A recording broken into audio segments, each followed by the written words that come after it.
treasures of kings.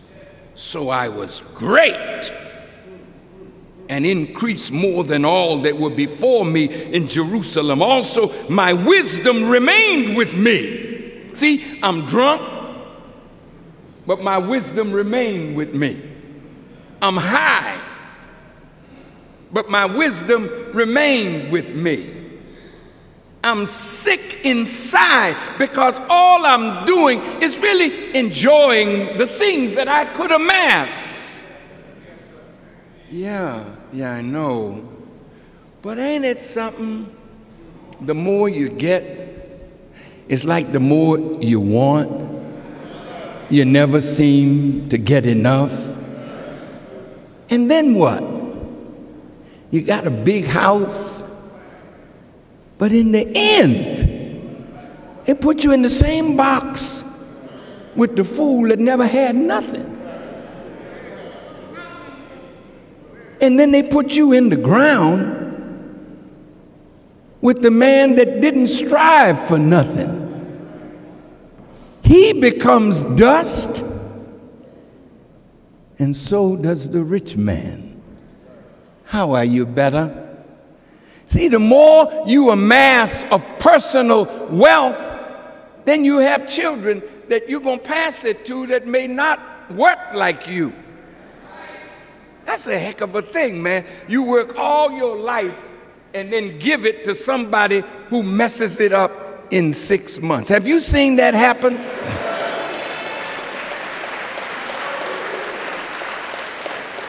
Solomon was a mess. He said, wow. He said, I turned myself to behold wisdom and madness and folly. For what can the man do that cometh after the king? Even that which has already been done. There's nothing new under the sun, he says. What was, it is. And what is, shall be. Now, you see these movies when they go back in time and give you historical films of great ones that lived. Check it out. They rode horses. Where are the horses today? Oh, they're gone. Sure. But are there horses today? Yeah. Well, the wise men of yesterday, what did they come into this life any different from you? They didn't. Did Jesus and Moses and the kings and the prophets come into birth any different than you? Did their mother carry them in the womb for 9 months with fainting and pain and bring them forth? Yes, ain't nothing new. They saw clouds, you see clouds. They saw sun, moon, and star. You look up and see the same thing that people have been looking at for millions of years. They are gone, but the sun is here.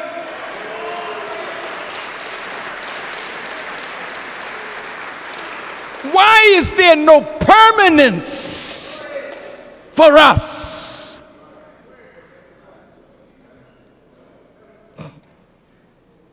Elijah Muhammad teaching us how to eat to live. But he can't keep death away from us. Well, I'm going to eat one meal every week.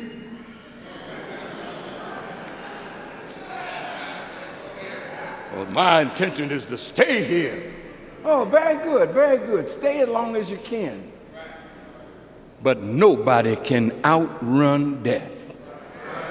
The Quran says death will overtake you wherever you are, in the highest mountain, deep in a valley. Go in a cave and shut yourself off, you see, thinking that you run away from disease and death. But no matter where you go, death will find you. So the end of life is for all of us to experience.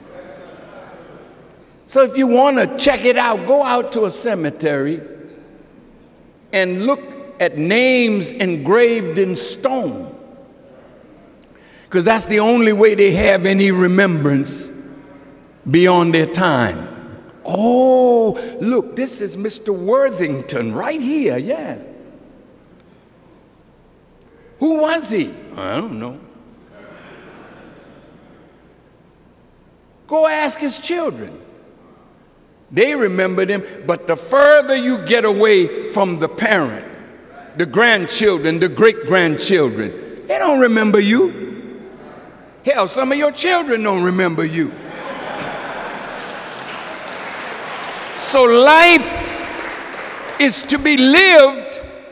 That's your portion.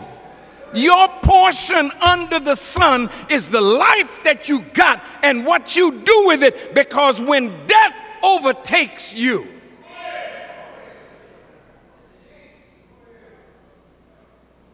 who the heck is going to remember you?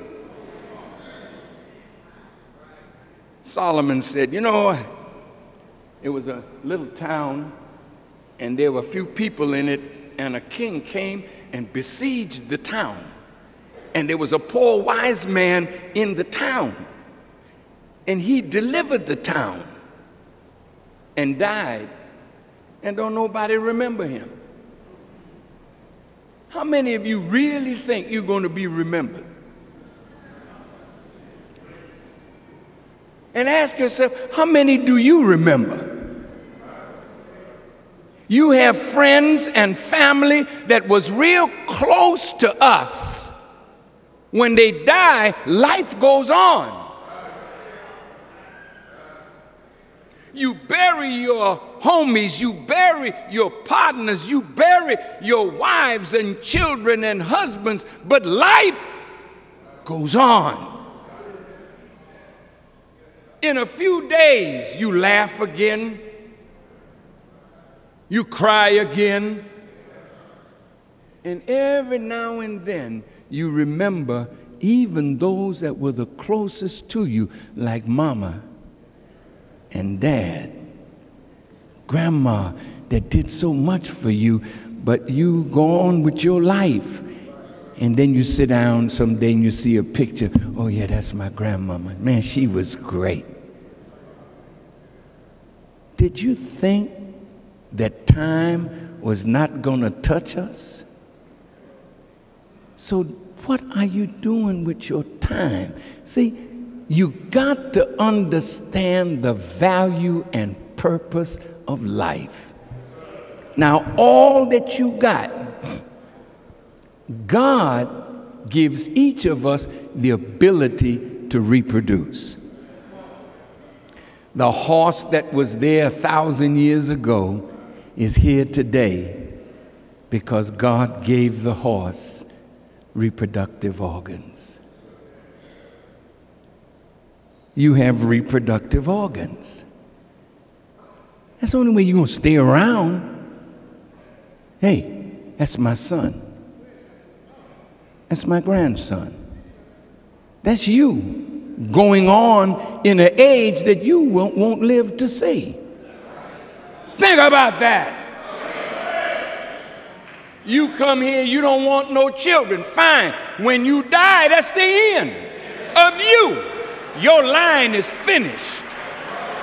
And some of you making babies don't even know where your babies are, haven't looked after them, haven't considered that what you're doing is preparing either death or life for your future.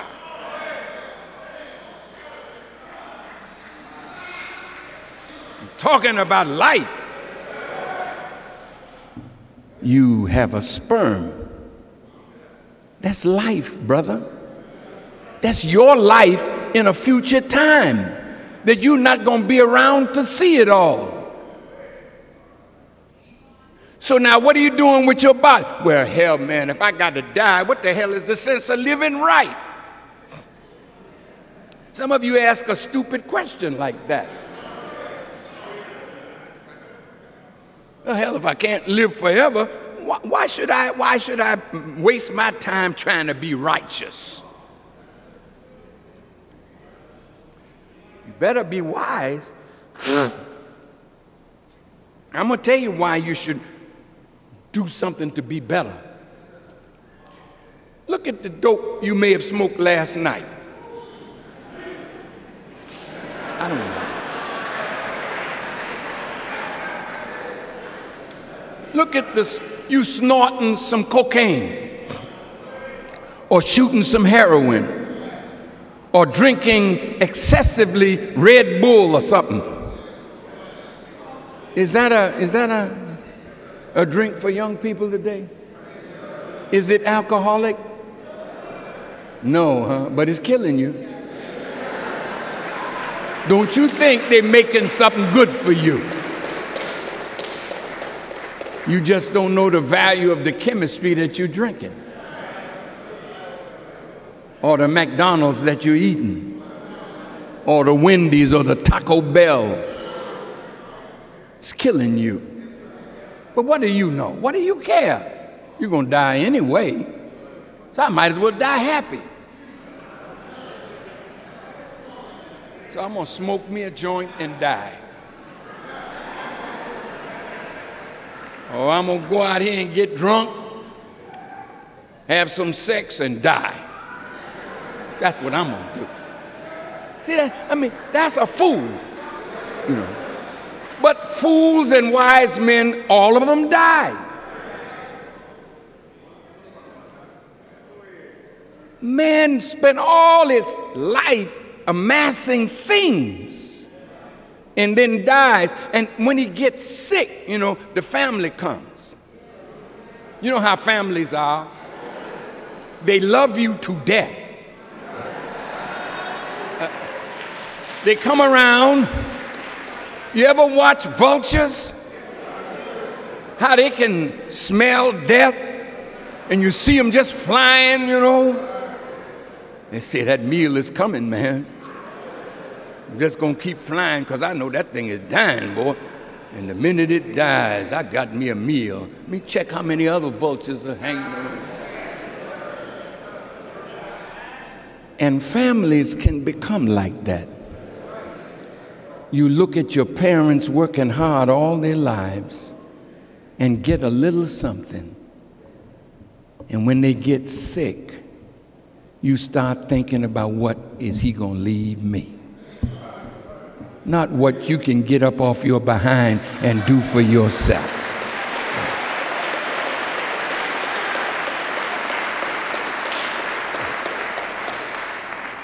That's a nice watch. Grandma, she's sick too. I'm gonna get that watch. Look at you. Just look at what you do for things. You're deceitful. You play with your grandmother and make her think you really love her, but you just want to get close so in her dying she could leave you something. But she gave you the greatest gift of all. She passed your mother to you, and she passed life to you. The question is, what are you doing with your life?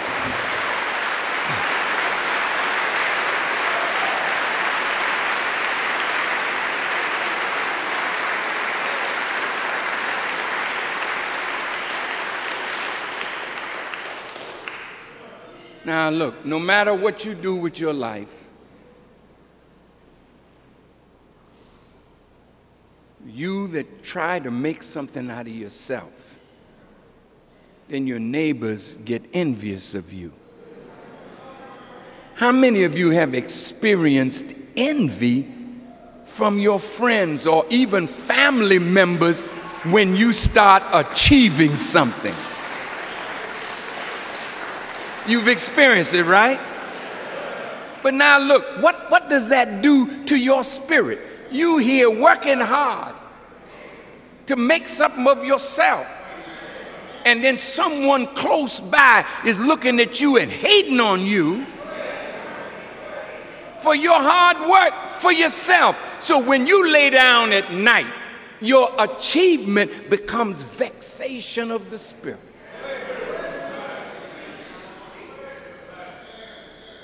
Look at Michael Jordan. Was he a great basketball player? Did he give his life and time to making himself the best that he could be? How many people hated him for his success. Poor fella.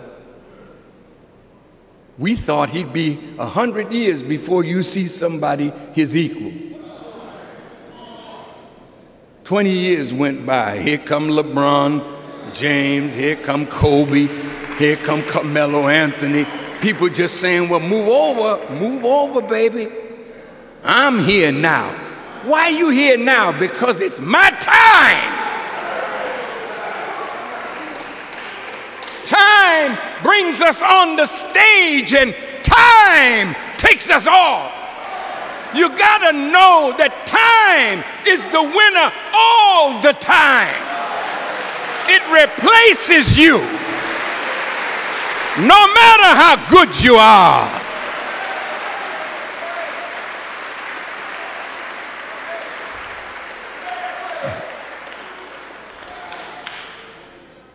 I was with Muhammad Ali one day when Ali was at the prime. When Ali stepped on the street, people come from anywhere. They just heard, Ali is there, Ali is there. And I remember in New York, we were at the restaurant, the Muslim restaurant, and Ali came. Don King came. A lot of big folk came, and little folk came by the hundreds because they heard Ali was there. And guess who was in the crowd? One of the greatest fighters of yesterday, Sugar Ray Robinson. How many of you know something about Sugar Ray Robinson? Now, Sugar stopped fighting. Time took him off the scene. Ali was on the scene. Ali said, hey, do you know that this is the greatest fighter? Man, I style my dance after Sugar Ray. And Sugar was in the audience. The people turned and looked at Sugar and turned right back to Ali. You know why? You gotta know when it's time. You gotta know when it's time. Nothing lasts forever but God. Generations come and generations go, but the earth abides forever. I'm going to read something to you, then we can get this thing wrapped up. Look at Solomon. Boy, I really love this subject, you know, because I studied it as a young minister and fasted for days for God to give me understanding.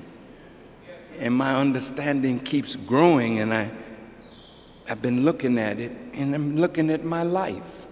See, if you look at that and don't look back at yourself, you know, when you don't have nothing, you get attracted to things that you would like to have. I was like that. Notice I put it in the past. I was like that. I mean, I remember I wanted a, diamond ring, and I got one, So when you get the little diamonds, you know how you do.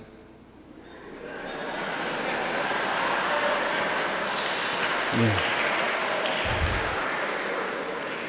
You want somebody to look at you and think that you are better than they because you got a bling bling.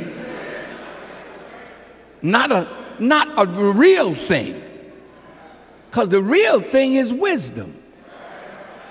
When you shine with wisdom, but even that, you can't get it all. Solomon tried, man. He tried to get as much as he could, but he left so much here that he never touched. And no matter how wise you may think we are, the Quran says it best. It says, if the trees were as pens, and the seas, with 7 more added to it, were as ink. You could never exhaust the words of Allah. The Quran says every creature, everything that He created is a word. So no matter how much you study, and we should be found studying, but you can't get it all. You can get your portion, but don't get carried away with your stupidity. See, when you get knowledge and think that knowledge has made you superior, think about God. Because everything you're looking at is what He created, and some things you know, some things you don't know, some things you will never know. So who are you that we should worship you because you got a little bit?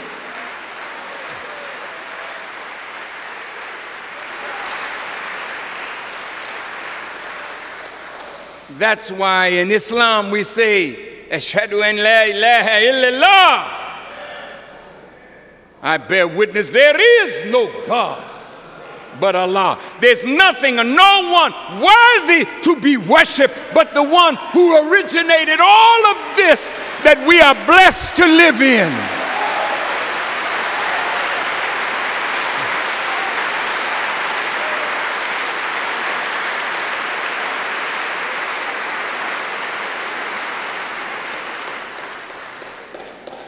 I got a few more things I want to say. I was with the Honorable Elijah Muhammad one day, and I don't know what possessed him to talk to me like this, but looking back at it, I can see. He said, brother, listen to these words. He said, when you find out who you are, you will have to struggle to hold yourself down. There's something about self-knowledge that exalts you that can also be a means of your own destruction. If you think more of yourself than you should. Now listen. This particular day, he looked at me and he said, brother, he said, you're not tall enough to equal yourself up to the mountains. And you're not heavy enough to step through the earth. So learn to take your place among the creatures. Allah loves those who are humble. He hates the self-conceited boaster. He said, you can tell the righteous, for they walk the earth in humility. Wait. As I think about him, and I think about something I read of Solomon,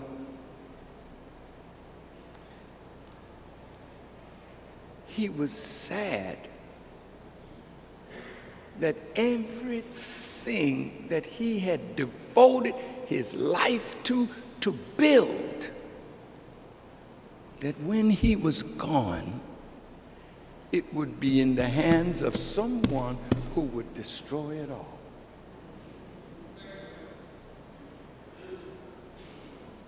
He said to me, he said, the nation is going to fall. He said, but when I think about it, it's like a knife turned burning in my stomach. And as I was reading Solomon today, I said, oh yes, Solomon. He had all that he had built,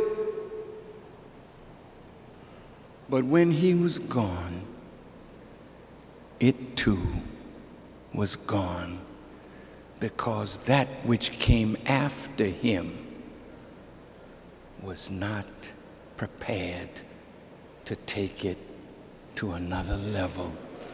So Elijah Muhammad said the nation was going to fall. He said, but it would rise and never fall again.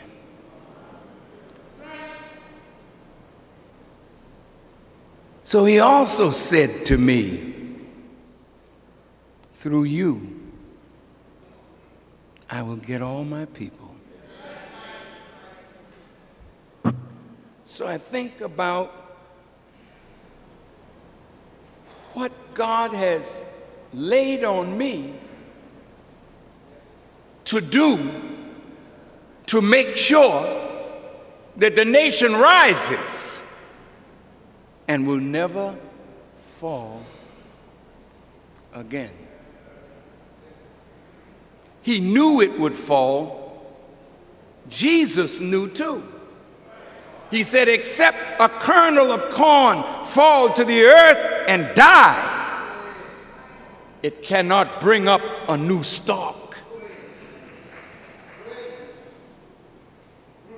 And as I look at this, vanity, Solomon said, rejoice, young man, in your youth. Let your heart cheer you in the days of your youth, and walk in the ways of your heart and in the sight of your eyes. But know you that for all these things God will bring you into judgment.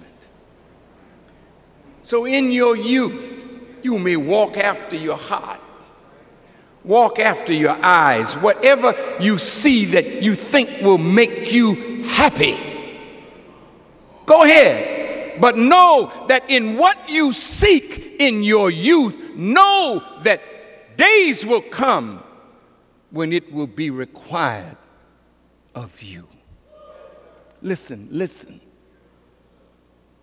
There's something you have to do before time comes when the days won't be good to you, young man, anymore.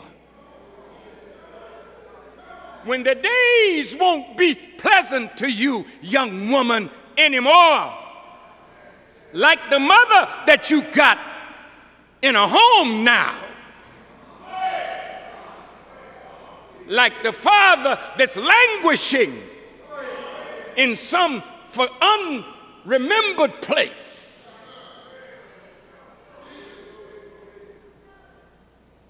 Lying in its own excrement.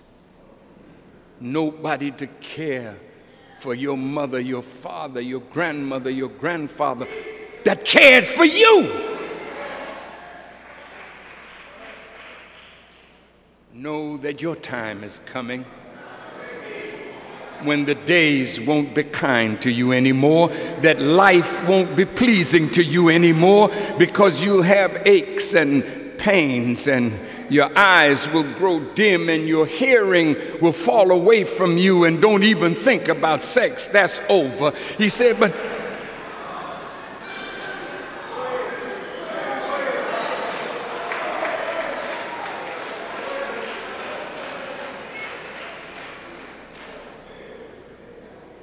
there's all these vanities.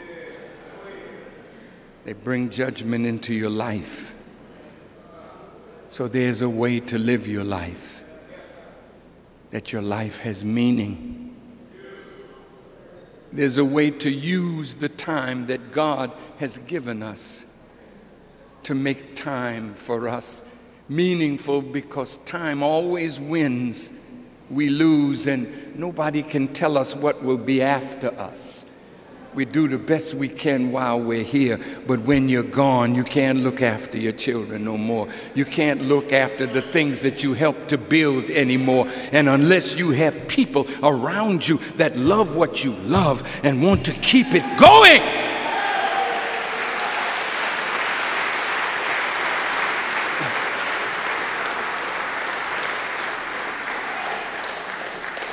so I'm saying to these young student ministers, I have you all referring to yourself as a student. The world doesn't understand that. Why does he call them student minister? Because I don't ever want us to arrogate to ourselves that we have become what we are studying to become. We're a long way from being what we should become.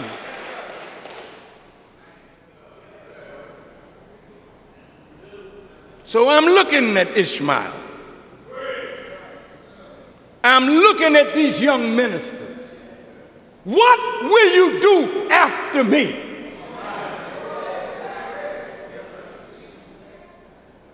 If your heart is filled with these vanities, where you want to exalt yourself and not God, then the nation will die again under your leadership.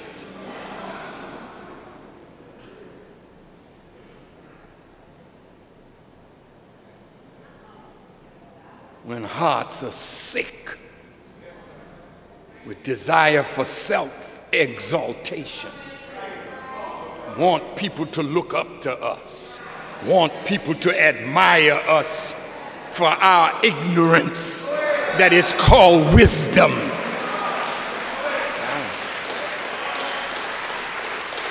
Who the hell are you?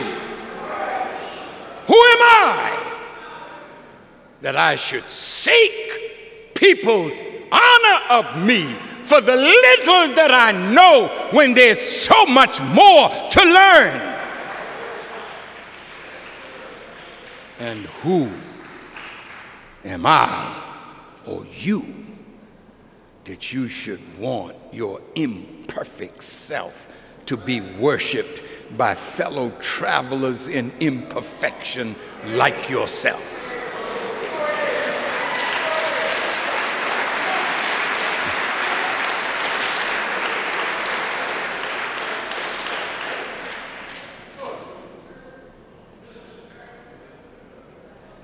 Jesus, the Christ, offered a way out of this. I used to glory in things. I have to tell you the truth. You know, I love black people. I love the work, you know, but I like nice cars. What, did I say something wrong? Don't you remember when you were younger, we'd be in the window, my car, and you didn't have nothing? That's my car. My car. And we are saddled in poverty. See these white people, you see them on their skateboard? You know, we invented that. You didn't invent a damn thing. We had skates.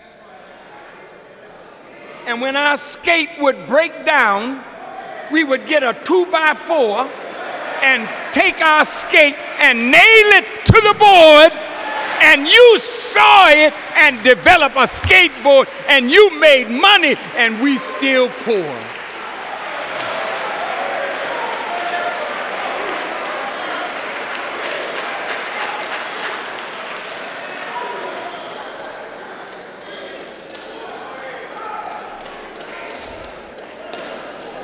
But now you got a big company, you got money, you got a fine home, and the vultures are gathering. I told you before, when I was with this very rich Jewish man, I was in his penthouse apartment, and he wanted to impress me like all the other Negroes that had been in his apartment. You know, He wanted to impress me with his havingness. He was a jackass, right? Because you can have, but damn it, if you don't have sense with what you have, you end up with nothing. So some of you running after having things and end up with nothing, because having means to have the right mind with what you have. Now watch this. This man says to me, his father and grandfather were the originators of Seagrams. Some of you drink that, right? So I was in his house, and man is a multi-billionaire.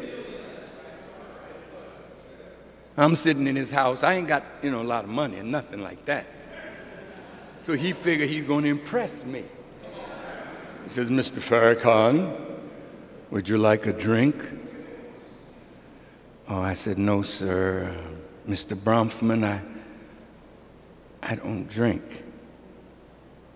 He said, do you drink orange juice? I said, yes. He said, well, that's me.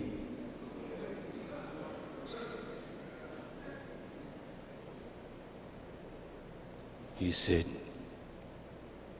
do you listen to music? I said, yes. He said, well, that's me. Do you go to the movies? I said, yes, sometimes. He said, well, that's me. I said, oh, Mr. Bronfman. I said, I know you're a powerful man. I didn't want to tell him the other part of my statement. With those who are dumb enough to think that you got real power. See, you only have power with those who are enamored by what you think is power. I'm not enamored with a damn soul that think they got power, because I have a source that is all powerful.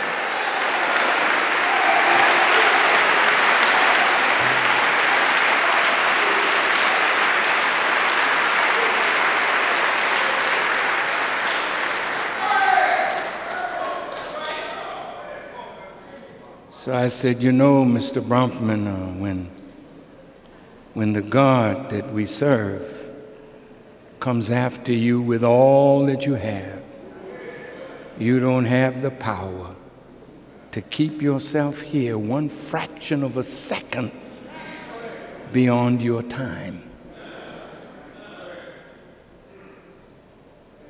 Okay. He still didn't take that too well. Some white folk don't like it when black folk don't bow.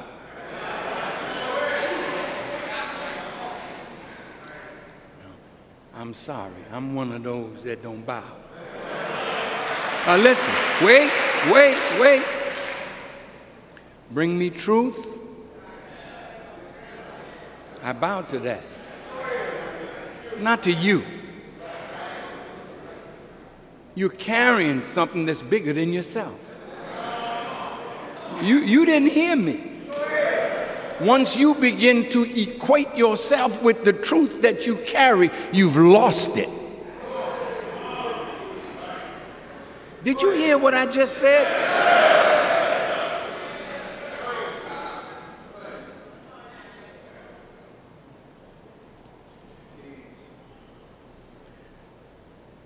How can we escape this vanity? How can we escape this worthless existence, this emptiness in our lives, though we claim to have so much? How can we escape being excessively proud of ourselves and our qualities or possessions? How can we escape this self-conceit?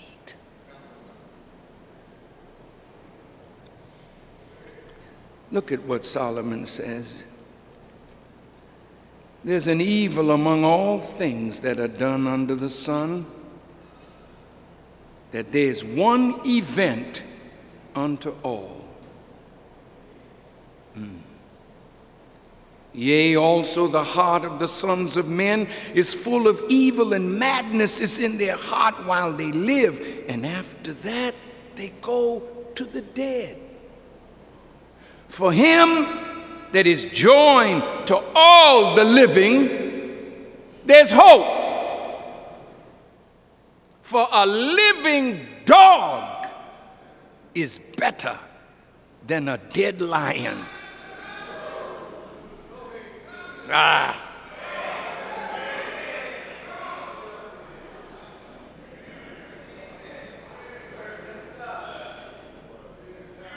The lion may have been king while he was alive, but when he's dead, a dog can go over to the lion and lift his leg and urinate, and the lion have no power to say, don't do that.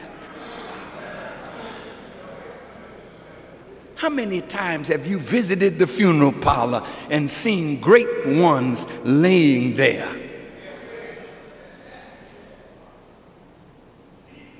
The thing that made you admire them is gone now. Their beautiful voices that sang to us, they're silent now. The doctor with the great surgical skill, his hands are folded because it's over now. He has joined himself on to the dead. He said, the living know that they shall die, but the dead know not anything. But listen to this. Neither have they any more a reward, for the memory of them is forgotten. So how can God improve the condition of a dead man? When we say the janazah prayer, we say improve, his condition. How do you improve the condition of a dead man?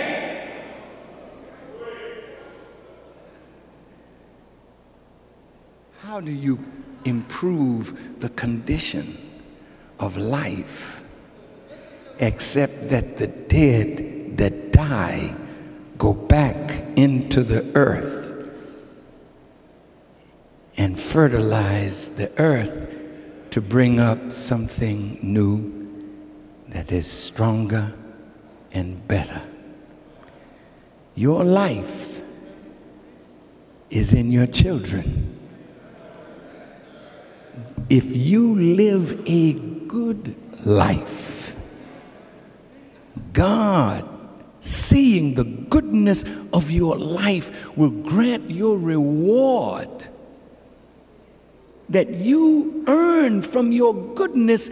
It will come to your children. And in our janazah prayer service, we say, and do not deprive them of my reward.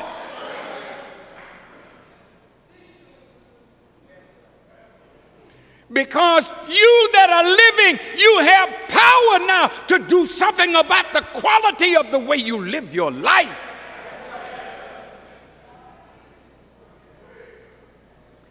But if you live it just for pleasure, just for folly, just for foolishness, just for more vanity, so you could say, I'm better than that one, I'm richer than that one, I have more than that one, then all your life is vanity. We can escape this. In the book of Proverbs, I think it's the 6th chapter. Let me read it for you. Oh, I'm so happy to be with you today.